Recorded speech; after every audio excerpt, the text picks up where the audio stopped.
We are going to be starting the interview in 3, 2, 1. Hello, and welcome Dr. Parikh and Dr. Sennett. Today we're going to be talking about allergies, and it is coming up on allergy season. What can you tell me about allergy sufferers? So there are many allergy sufferers in the U.S. in general. There's 50 million to allergy sufferers in general, 25 million of which also suffer from asthma in addition to general allergies. So it is very prevalent in every state, and unfortunately affects everyone, regardless of gender, age, what have you. And what are the symptoms that a lot of people seem to suffer from? So common symptoms are your itchy, watery eyes, stuffy nose, sneezing, runny nose. Sometimes you can also have coughing, wheezing, your ears feel clogged. Some people can have itchy skin. So it really does vary. Sometimes they're very mild, and sometimes they can be very severe. Now, there is a brand new ranking out, and this tells us what the most challenging cities to live in America for allergy sufferers. Can you go through that list a little bit and tell us about some of the locations that seem to be the most allergy prone? Sure. So this is the 14th annual report that the Asthma Allergy Foundation of America has produced on Spring Allergy Capitals. And what it is a ranking of the 100 largest cities in the country based on three factors that are important to people who suffer from allergy. First of all, pollen counts. Pollen's sort of the bad actor here that drives the allergic symptoms. Is based on the use of medications by people who suffer from allergy. That helps us understand how many people are suffering, and also to some extent how intensely they're suffering. And then the third factor is the number of board-certified allergists, specialists who can help people with allergic disease deal with their symptoms and also deal with the underlying causes of their disease. So we score the 100 largest cities on these three factors, and then combine the scores across the three to come up with a single score for each city, and then we rank them based on those scores. And what we find this year, as we found in the past, is that many of the cities that are among the most challenging are cities that we've seen before. Cities like Jackson, Mississippi, which was at the top of the list this year and was at the top of the list last year. Other cities among the top 10, Memphis. Again, it's a city that's been among the top 5 in the past. Syracuse, and I'll mention Buffalo because Syracuse and Buffalo are both in the top 10 new to it, not cities that we've seen in recent years. Louisville, McAllen, Texas, Wichita, Kansas, Oklahoma City, Providence, Rhode Island. So I think the important point is that there are cities across the country that are challenging, that there are some cities that seem year after year to be consistently challenging, but there are changes and some cities that appear this year that we haven't seen recently.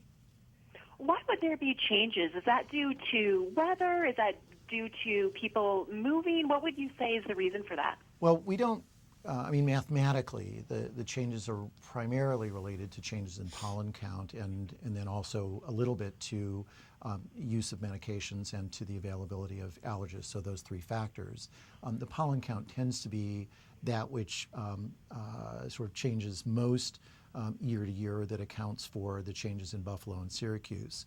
We don't know exactly why that is, but almost certainly it's related to weather and maybe some unusual weather that they had in western New York that led to a significant increase in the pollen count. Very complicated sort of understanding what drives pollen count, but almost certainly it's weather related. There's different types or different levels of allergies someone can have, ranging from very mild symptoms to sometimes very severe symptoms that really affect the quality of life. What are some recommendations or tips that you have for people who suffer from both ends of the spectrum? Well, in general, is to be prepared. So to know what your triggers are, and that can be addressed by being tested for allergies by a board-certified allergist, but then also being prepared with your medications and starting them early in the season, so you can nip it in the bud before it becomes very bad. So, certain medications that we would recommend are antihistamines, eye drops, nasal sprays, inhalers if that is needed. And then there are some non-medical things that I know Dr. Sennett can speak to, of how to also prevent allergies and reduce your pollen load.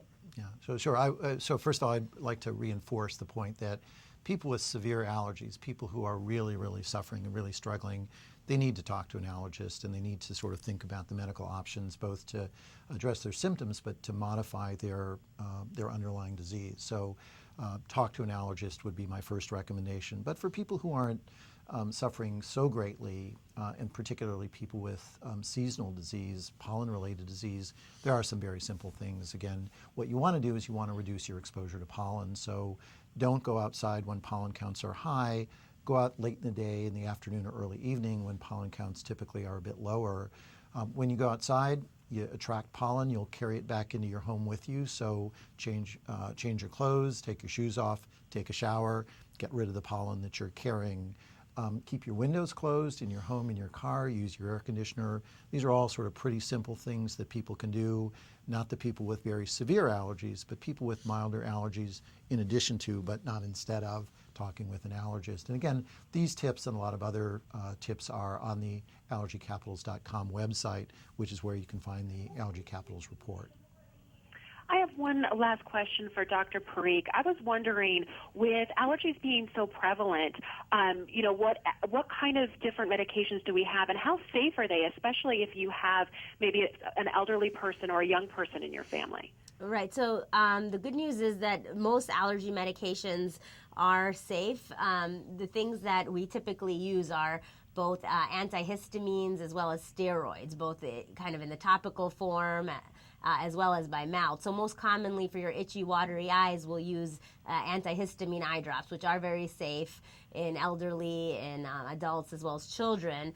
And for your nasal symptoms, we like to use the nose sprays because, again, there's very little side effects. So things such as nasal steroids, antihistamines.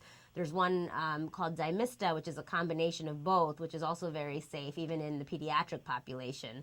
You do want to stay away from some decongestants because they can be addictive and sometimes even make your allergies worse, causing a rebound effect.